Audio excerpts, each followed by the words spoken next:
देखिए, राष्ट्रीय सुरक्षा सबकी प्राथमिकता है और सभी इससे सहमत है कि राष्ट्रीय सुरक्षा में किसी भी प्रकार की कोई चूक नहीं होनी चाहिए।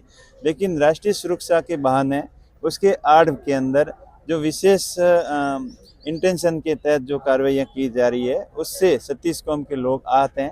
और आज जैसलमेर के अंदर ज्ञापन दिया गया, कल बाड़मेर के अंदर 36 कौम के लोगों द्वारा राष्ट्रपति के नाम से ज्ञापन दिया और उसमें यही अपील की गई माननीय राष्ट्रपति जी से कि जो सदियों से हमारा क्षेत्र है, भाईचारे का प्रतीक रहा है, या हिंदू मुस्लिम सभी एक हिंदू मुस्लिम एकता का ये प्रतीक रहा है और कभी भी यहाँ सांप्रदायिक घटनाएं, सांप्रदायिक दंगे कभी नहीं हुए। शांति प्रिय एरिया है और इसके अंदर एक विशेष मुस्लिम धर्म के आस्था के केंद्रों को टारगेट करके जो अनऑथराइज कंस्ट्रक्शन के नाम से, राष्ट्रीय सुरक्षा के नाम से जो कार्रवाइयाँ, एक तरफा कार्रवाइयाँ की जा रही है, वो भी बिना कानूनी प्रक्रियाएं अपनाए हुए कार्रवाइयाँ की जा रही है। उनसे आम लोग आहत है और उसको तुरंत प्रभाव से रोकने के लिए 36 कौम के लोगों ने ज्ञापन देने के लिए। ऐसा क्यों लगता है कि एक ही समाज को, एक ही जाति को है वो टारगेट करने का है वो प्रयास किया जा रहा है? ऐसे कई स्थान हैं। पहले तो यहाँ 15 किलोमीटर का एरिया आइडेंटिफाइड किया, फिर देखा कि 15 किलोमीटर तो यहाँ जैसलमेर के दूर दराज ढाणियों के अंदर लोग रहते हैं, कुछ प्रभावित लोग हो ही नहीं रहे, जो इनका मकसद है वो पूरा नहीं हो रहा है। फिर इन्होंने 50 किलोमीटर का एरिया आइडेंटिफाइड किया कि 50 किलोमीटर के एरिया के अंदर जो भी ऐसे अनऑथराइज स्ट्रक्चर है उनको हटाया जाए। तो यहाँ तो स्ट्रक्चर ओरन है, गोचर है, वहाँ थान भी है, मंदिर भी है, देवस्थान भी है, मस्जिदें भी है, मज़ारें भी है, लेकिन यहाँ खाली मस्जिद और मज़ार दरगाह को टारगेट करके और एक जगह पे इस टाइप के जो धार्मिक स्थान बने हुए हैं उसको हटाना और दूसरे की तरफ बिल्कुल कोई कार्रवाई नहीं करना या एक तरफा कार्रवाई करना, इससे आम लोग आते हैं। हम नहीं चाहते कि किसी की आस्था का केंद्र है वो टूटे और भूलवश या गलती से रेवेन्यू रिकॉर्ड के अंदर ऐसे स्थान दर्ज नहीं हुए हैं, वो अभी भी त्रुटि सुधार के उसको अभी भी दर्ज किया जा सकता है। किसी भी 36 कौम के सभी धर्मों की आस्था रखने वाले लोगों के आस्था के केंद्रों के साथ में छेड़छाड़ नहीं की जानी चाहिए।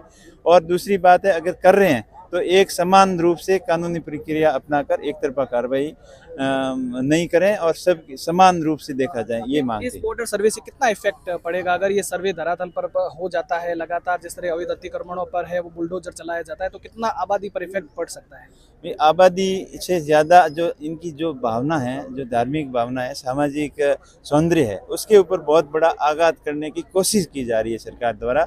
लेकिन मैं पूर्ण विश्वास के साथ कह रहा हूँ, यहाँ थारवासी बहुत समझदार हैं।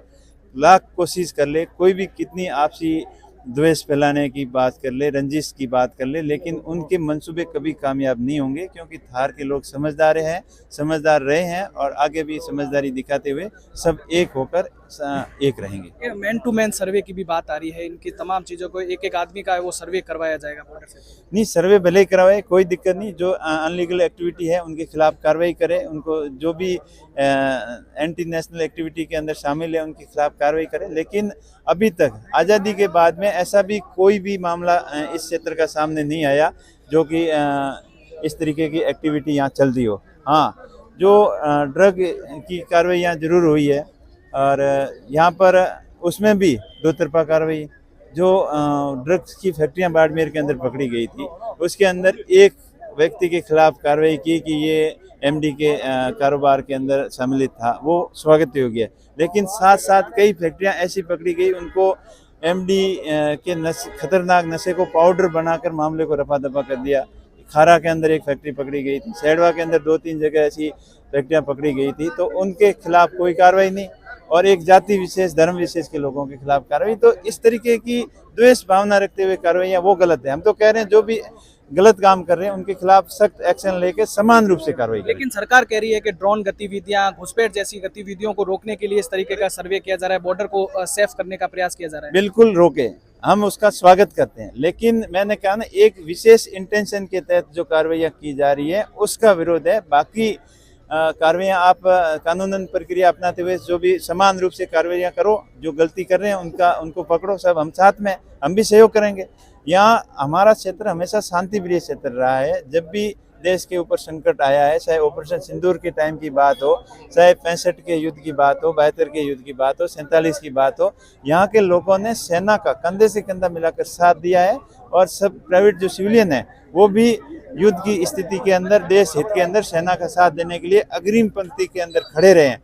यहाँ के जवान भारतीय सेनाओं में है, थल सेना में है, वायु सेना में है और जल सेना में है, आर्मेड फोर्स में, पैरामिलिट्री फोर्सेज में है, सभी देशभक्ति की भावना से देश के लिए हमेशा आगे तत्पर रहते हैं। लेकिन इस प्रकार की कार्रवाइयाँ करके आम लोगों के अंदर जो एक आहत पहुंचाई जा रही है वो गलत है। अंतिम सवाल, जिस तरीके से बीजेपी बार बार आरोप लगा रही है कि कांग्रेस राष्ट्र जो हित के जो फैसले होते हैं उसमें हमेशा टांग अड़ाती है, हमेशा इस चीज़ें के कदर है वो विरोध प्रदर्शन करती है, क्या कहना चाहिए? देखिए, कांग्रेस वो पार्टी है जो आज़ादी से पहले से लेकर और आज़ादी के बाद तक जो आधुनिक भारत के निर्माण में अहम भूमिका निभाई है वो कांग्रेस पार्टी ने निभाई है। कांग्रेस पार्टी ने जो PSUs खड़े किए देश के निर्माण के लिए, जो नवरत्न कह रहे हैं, वो कंपनियां स्थापित की, तब ये नहीं देखा कि इसमें कौन से धर्म का फ़ायदा होगा, कौन से जाति का फ़ायदा होगा। इसरो जैसे इंस्टीट्यूट बने, तब ये नहीं देखा कि इसके अंदर मुस्लिम पढ़ेगा या हिंदू पढ़ेगा या कौन से संगठन का लोग पढ़ेगा। जब एम्स जैसे इंस्टीट्यूट बने, तब ये नहीं देखा गया कि इसमें कौन से लोग पढ़ेंगे, कौन से नहीं पढ़ेंगे।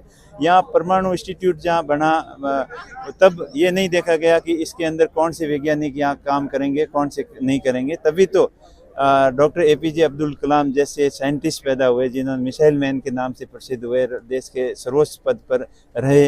ये कांग्रेस की रीति नीति है, ये कांग्रेस की विचारधारा है, न कि किसी धर्म और किसी जाति के नाम पर किसी संगठन को, लोगों को उच्च पदों तक पहुंचाना। ये बीजेपी की विचारधारा रही है। कांग्रेस सबको साथ में लेके चली है, सबके सबके विकास की बात की है और सभी 36 कौम के लोग आगे कैसे बढ़े, इस भावना के साथ में कांग्रेस पार्टी आगे बढ़ी है।